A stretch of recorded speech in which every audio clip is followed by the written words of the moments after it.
Whew. All right, today's video is just a little different because I'm back editing and catching up on everything because I was away on my honeymoon.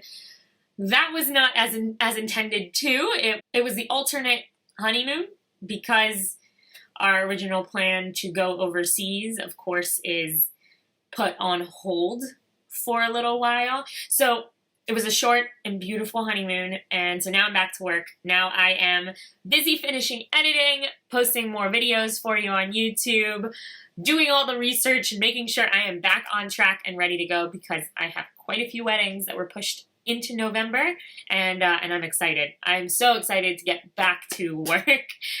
I can't even describe what happened last week. As you know, I got married on Friday, October 9th, and have to change my last name. And it has been a story. It has been one heck of a year getting to the wedding day. And I have about 1 million people to thank, and I have a whole lot of opinions on how it all went and what I would have done differently. And I don't even know where to start. So what I'm gonna do is set up a new series that was my wedding day. I'm collecting all of the photos and all of the video and all of the stuff from the month prior, all the way up until now, and all of the madness, my honest reviews on all of the vendors that I worked with, and some helpful, I hope, tips on what to do and what you might need to do differently that I didn't really do myself that might help you when you plan your wedding day. If you don't know who I am, I'm a wedding photographer in Miami, which should have given me a one-up on planning my own wedding, but let me tell you, every curveball that could have been thrown my way was thrown my way. And I learned, and I'm happy for it because the day could not have been more memorable. It wasn't perfect, but it was our day, and we made the best of every situation. So first, let me tell you just about the day. All vendors that I talk about today, I will give a little bit more detail in on a separate video. Depends on the extent that I worked with those vendors. People like the hotel block, or people who helped create decoration or goodies for some of the alternative parties like the bachelorette party or the bridal shower. Those I'll give reviews kind of in one lump sum, but I do have quite a few that I worked with on a much grander scale. People like the photographer, our wedding coordinators, the catering, and so many more. I did things a little bit unconventionally, so I don't have all of the vendors that maybe a typical traditional wedding might have, but I'll give you my advice and tell you how I felt it went and what I wish had gone differently, what I wouldn't have changed for the world, and what I would recommend coming from my experience and how I've changed my own business moving forward with this in mind. The day started off with a wake-up call from the hotel. They had delivered a champagne bottle and some chocolate-covered strawberries, and first thing we did, of course, was hair and makeup. Bright and early, and the unfortunate and probably what is a first tip is make sure all of your ladies stay at the hotel with you or wherever you are getting ready. The unfortunate was I did have a few bridesmaids show up a little later than scheduled. There was a lot more going on, and that'll come later, but I needed them there probably 2 hours earlier than most of them were able to arrive, and it did set back the hair and makeup. Mind you, hair and makeup were amazing, and they caught up real fast. They also actually were able to stay later and help out with aunts and mothers and those who wanted to have their hair and makeup done as well. Because they weren't on such of a tight timeline, they could be done afterwards, and that was a really awesome add-on that I will go into more detail later. But then once hair and makeup were done, I can't say I did much because I was blessed with 4 phenomenal bridesmaids who literally saved the day on countless occasions. The biggest was the night before. The cake took a fall. And mind you, I wasn't going for this big grandiose cake. It wasn't supposed to be anything more than a few tiers, just so we could cut the cake. We didn't want anything big. And we had donuts at the end of the night, so we didn't need a big cake. Problem was, I still wanted a cake, and we had done a taste testing, and we were so excited, and now it was ruined. So at 10 o'clock at night, 3 of my bridesmaids left me and went to my house and got to hang out with my fiance at the time and bake a cake at my house till about midnight, when after they came back to the hotel and decorated the cake until 2 in the morning. And every single one of my bridesmaids had a hand in fixing this cake, which to me made it 400 times special. It was bigger than the first one. It had so much more detail and so much more love than I could have ever imagined, which makes me emotional because it was such a crazy day that to think they were all able to, on their feet in an instant, fix something that I could have gone to Publix and gotten a cake there for the worst case scenario, but they did it all from scratch and they made it amazing. So first, kudos to all of my bridesmaids. I did find out later, and another vendor to review, we had a mishap with some of the groom's pants, I think is what was the actual problem. I'm hearing these, of course, secondhand later on, that were fixed with some bobby pins, and thank God for some crafty groomsmen, because they didn't have a checklist, and that I do blame myself because I'm the queen of checklists and I didn't give them one. And there were belts forgotten. There was a bunch of belt swapping, and they had to figure out how to get the right size belts to everyone, and I can only imagine the hot potato that happened with trying to figure out belts and passing it along, and like musical belts, probably.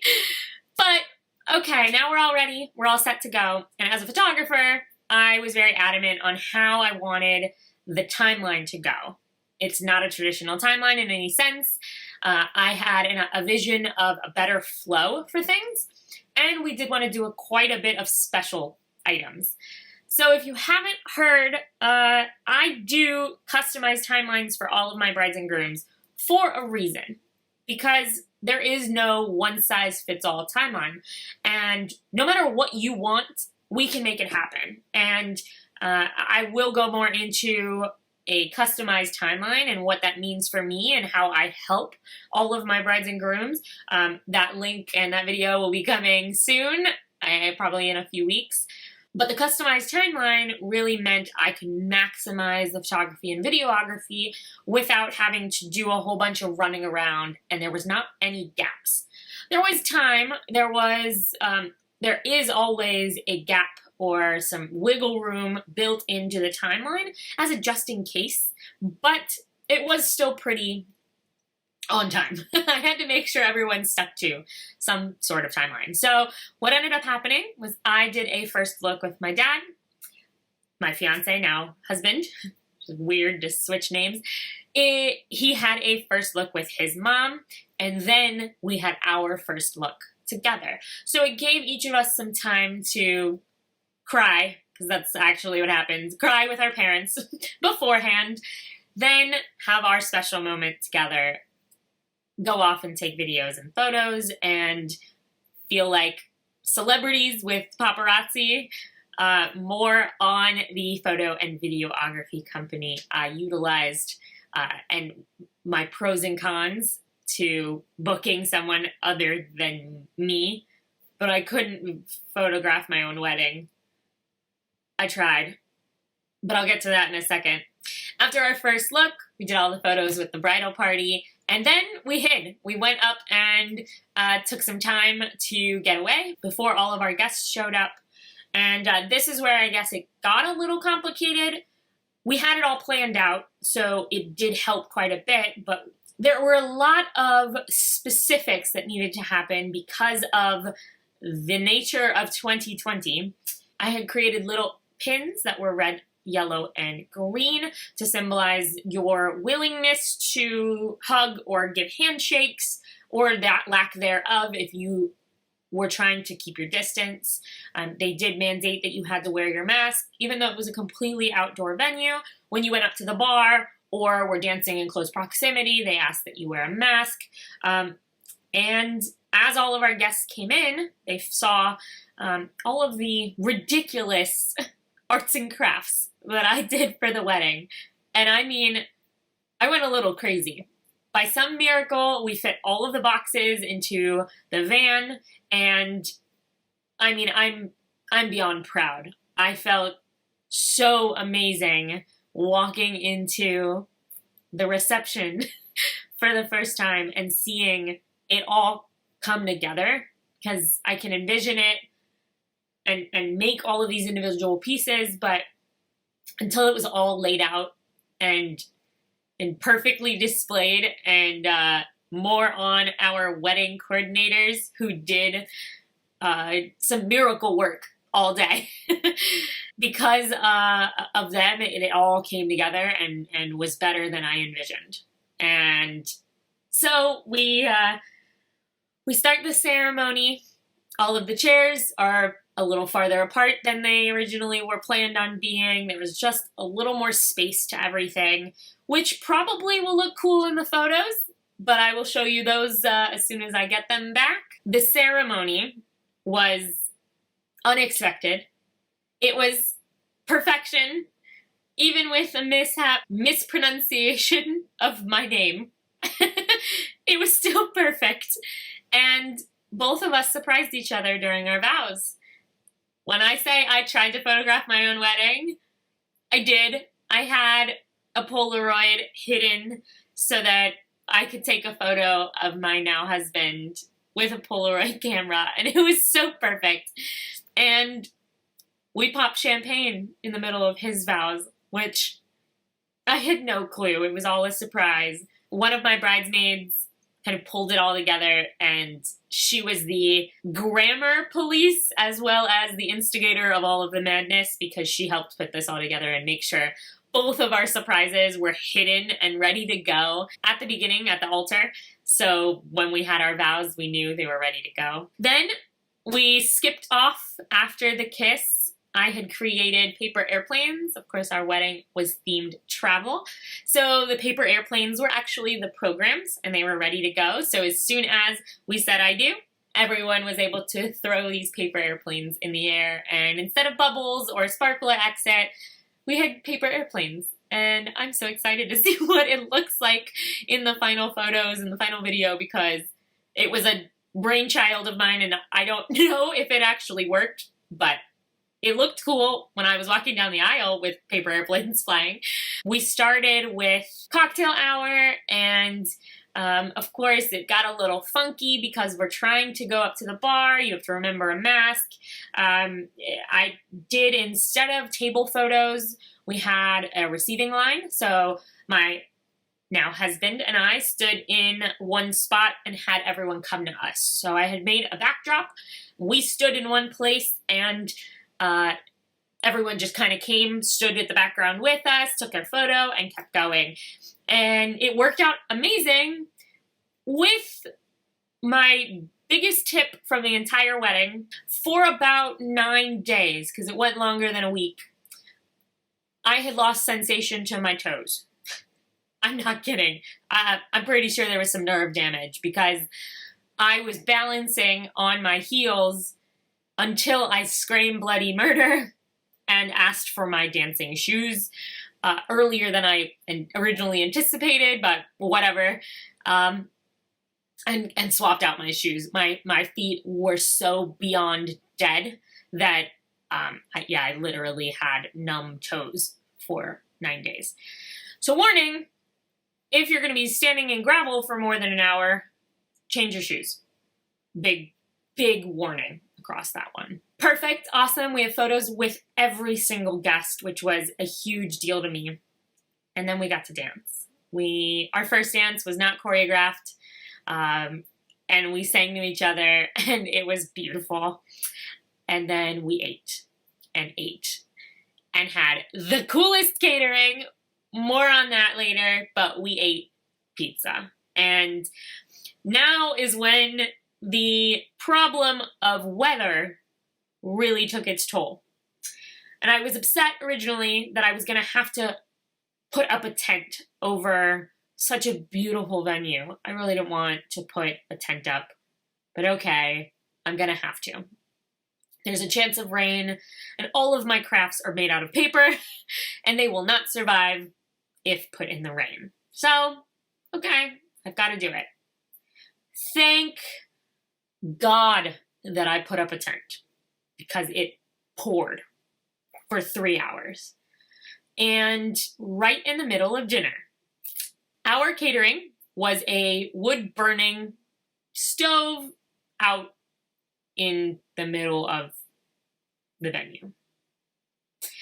I didn't realize what was going on because I was enjoying my pizza and sitting and laughing, and I didn't realize what was going on until I saw, I'm pretty sure it was my bridal party and the wedding coordinators walking a tent across the venue to cover the pizza. And it was probably the only setback because I know there was some pizza ruined and they had to kind of serve the pizza to people instead of having them go up and order their own individual pizzas, which was our original intention. And yeah, again, it wasn't perfect, but everyone was stuffed and the pizza was beyond delicious. And it kind of kept everyone cozy. We had to stay under this tent and everyone stayed seated and got to talk more. And there was, it was still beautiful. The location, it was picturesque. So even with a tent, it made for amazing location. Then we cut the cake, our very, very special cake, and got icing everywhere. Shared some donuts. Listened to the speeches of our maid of honor and best man. Cried a bit more, and then got to dancing. The husband and his mom had their first dance. I and my dad had our dance. We choreographed something that probably went over everyone's heads because it was a Laurel and Hardy skit. And then my brother joined in for a fun dance that poked fun of some old family videos that we have. Originally, I wanted everyone to conga line. At one point, I was dancing by myself in the rain on the real dance floor because I really wanted to just say I danced on our real dance floor once. But I was in the middle of a downpour, so I just got soaking wet. And it was fine. And I loved it. And it was perfection. And at the end of the night, after it was all cleaned up, and I said my goodbyes, and the best man, we thank him especially, took us on a McDonald's run. And we ended the night with a big neck and our feet up because they looked like witches' toes because they were soaking wet. I think I ruined 3 pairs of shoes that day. The day could have used an extra 4 hours. Like I could have danced and ate and drank so much more, but it was amazing. And the next day we flew out for a honeymoon, and we plan on doing it again. We're gonna have another crazy party. Of course, we're not getting married again, but we're still gonna have another ceremony, especially for those who weren't able to make it this year because of the circumstances. We want to have a big party for the family next year. So an anniversary party and maybe show the wedding video or highlight some of the madness of the month and just dance some more. The day needs to get split up into multiple videos with all of the vendors that we coordinated with my opinion as a professional, and if I were to take a step back and look at the day and how it went, I know there was a lot that I even missed because I wasn't the one putting out the fires this time.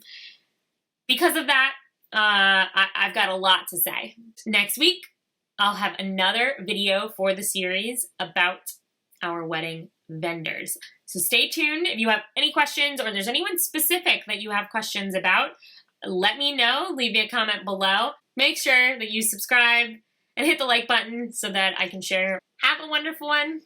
We'll talk soon.